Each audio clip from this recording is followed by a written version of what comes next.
आज के इस वीडियो में देखेंगे हम भारत में कृषि के क्षेत्र में कौन-कौन सी क्रांति हुई थी। तो चलिए वीडियो को शुरू करते हैं। पहला है हरित क्रांति। हरित क्रांति की जनक नॉर्मन बोरलॉग को माना जाता है, लेकिन भारत में इसके सूत्रधार डॉक्टर एम एस स्वामीनाथन थे, जिन्हें भारत में हरित क्रांति के जनक कहा जाता है। यह 1960 के दशक में शुरू हुई और इसका मुख्य उद्देश्य गेहूं जैसी फसलों के उत्पादन में अभूतपूर्व वृद्धि करना था। और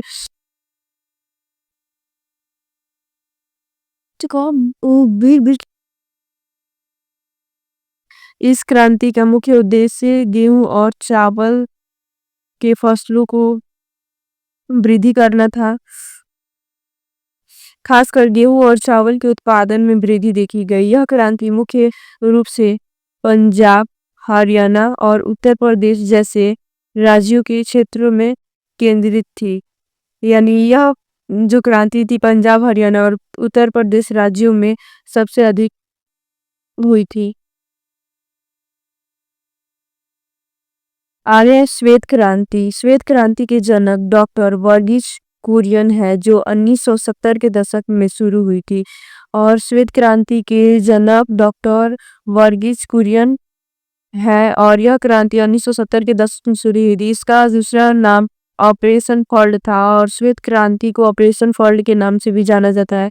यह भारत के डेयरी क्षेत्र से जुड़ी क्रांति थी, जिसका उद्देश्य भारत को दूध उत्पादन में आत्मनिर्भर बनाना और विश्व का सबसे बड़ा दुग्ध उत्पादक देश बनना था। और इस क्रांति का उद्देश्य भारत को दूध उत्पादन में आत्मनिर्भर बनाना और भारत को विश्व का सबसे बड़ा दूध उत्पादन देश बनाना था। आगे 3 नंबर में नीली क्रांति। भारत में नीली क्रांति के जनक हीरालाल चौधरी और डॉक्टर अरुण कृष्णन को माना जाता है।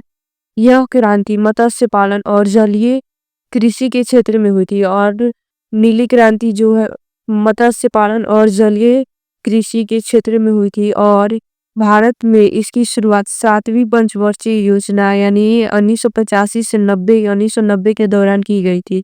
इसका मुख्य उद्देश्य मछली उत्पादन और मछुआरों के आय को बढ़ाना था। और इसका मुख्य उद्देश्य मछली उत्पादन को बढ़ावा देना और मछुआरों की आय को बढ़ाना था।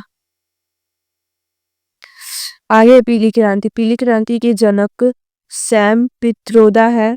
यह 1986 से 87 में शुरू हुई थी और इसका उद्देश्य तिलहन और खाद्य तेलों जैसी सरसों और तिल के उत्पादन को बढ़ाना था, जिससे भारत तिलहन उत्पादन में आत्मनिर्भर हो सके। और पीली क्रांति का उद्देश्य तिलहन उत्पादन से है और यह 1986 से 87 ईस्वी के बीच में शुरू हुई थी और इसके जनक पीली क्रांति के जनक सैम पित्रोदा को माना जाता है। आगे है सुनहरी क्रांति। सुनहरी क्रांति के जनक निरपुख टूटेज है। यह क्रांति भारत में 1991 से 2003 के बीच हुई थी और सुनहरी क्रांति के जनक निरपख टूटेज है और यह क्रांति भारत में 1991 से 2003 के बीच हुई थी। इसका संबंध फलों, शहद और अन्य बागवानी उत्पादों के उत्पादन में वृद्धि से है और इसका मुख्य उद्देश्य फल, शहद और अन्य बागवानी उत्पादों के वृद्धि से है। और ये 6 नंबर भूरी क्रांति। भूरी क्रांति के जनक हीरालाल चौधरी है। यह क्रांति विशाखापट्टनम के आदिवासी क्षेत्र में हुई थी और भूरी क्रांति का जनक हीरालाल चौधरी है और यह क्रांति विशाखापट्टनम के आदिवासी क्षेत्र में हुई थी। इसका मुख्य उद्देश्य कॉफी, चमड़े और गैर पारंपरिक उत्पादों के उत्पादन को बढ़ावा देना है, ताकि बढ़ती मांग को पूरी किया जा सके।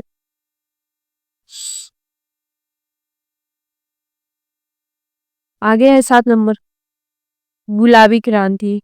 गुलाबी क्रांति के जनक दुर्गेश पटेल हैं। यह क्रांति भारत में मांस और पोल्ट्री प्रसंस्करण उद्योग की आधुनिकीकरण तथा प्याज और झींगा मछली के उत्पादन को बढ़ाने से संबंधित है। यह क्रांति को 1996 में प्रस्तावित किया गया था। गुलाबी क्रांति के जो जनक थे दुर्गेश पटेल है और यह क्रांति मांस और पोल्ट्री प्रसंस्करण तथा प्याज और झींगा मछली के उत्पादन को बढ़ाने से संबंधित है। खासकर गुलाबी क्रांति का संबंध झींगा मछली के उत्पादन से था। अगला कृष्ण क्रांति। कृष्ण क्रांति का संबंध अपरिष्कृत पेट्रोलियम यानी कच्चे तेल के उत्पादन से है। कृष्ण क्रांति का संबंध जो था कच्चे तेल के उत्पादन से था, जो 1970 के दशक के दौरान भारत में सरकार द्वारा तेल उत्पादन को बढ़ावा देने के प्रयासों से संबंधित था। और ये कृष्ण क्रांति जो था वो 1970 के दशक में भारत सरकार द्वारा चलाया गया था तेल उत्पादन को बढ़ावा देने के लिए। यह तेल और प्राकृतिक गैस उद्योग को आत्मनिर्भर बनाने के सरकार के प्रयासों का परिणाम है। और यह तेल और प्राकृतिक गैस उद्योग को आत्मनिर्भर बनाने के लिए सरकार द्वारा किया गया एक प्रयास था। आगे रजत क्रांति। रजत क्रांति के जनक इंदिरा गांधी मानी जाती है, जो 1969 से 78 के बीच हुई थी। और रजत क्रांति के जनक इंदिरा गांधी को माना जाता है। और रजत क्रांति 1969 से 78 के बीच में हुई थी और इसका मुख्य उद्देश्य अंडा उत्पादन में भारी वृद्धि करना था। और रजत क्रांति का मुख्य उद्देश्य अंडा उत्पादन से था और मुर्गी पालन के उद्योग को आधुनिक बनाना था। और मुर्गी पालन के जो उद्योग थे उसको आधुनिक बनाना था। आगे स्वर्ण क्रांति। भारत में स्वर्ण क्रांति के जनक निरपक ट्रूटेज है और यह क्रांति 1991 से 2003 के बीच हुई थी, जिसका मुख्य उद्देश्य बागवानी शहद उत्पादन रहा है। और स्वर्ण क्रांति के भी जनक निरपक ट्रूटेज है और यह क्रांति 1991 से 2003 के बीच में हुई थी और इसका मुख्य उद्देश्य बागवानी और शहद उत्पादन रहा है। इस क्रांति का उद्देश्य इन क्षेत्रों में उत्पादकता और किसानों की आय बढ़ाना था। और इस क्रांति का उद्देश्य उत्पादकता और किसानों की आय बढ़ाना था, साथ ही ग्रामीण क्षेत्रों में रोजगार के अवसर नए रोजगार के अवसर पैदा करना और जैविक खेती को बढ़ावा देना भी था। आगे अमृत क्रांति। अमृत क्रांति नदियों को जोड़ने की एक महत्वाकांक्षी परियोजना थी और अमृत क्रांति जो हुई थी वह नदियों को जोड़ने के लिए के उद्देश्य से हुई थी, जिसकी शुरुआत 2003 में हुई थी। और इसकी अमृत क्रांति की शुरुआत 2002 में हुई थी। इस क्रांति का मुख्य प्रभाव कृषि क्षेत्र पर पड़ा और इस क्रांति का जो मुख्य प्रभाव था कृषि क्षेत्र पर पड़ा था, क्योंकि इससे सिंचित भूमि का विस्तार होता था और इससे सिंचित सिंचाई भूमि का विस्तार हुआ और कृषि उत्पादकता बढ़ी और कृषि में उत्पादकता बढ़ा।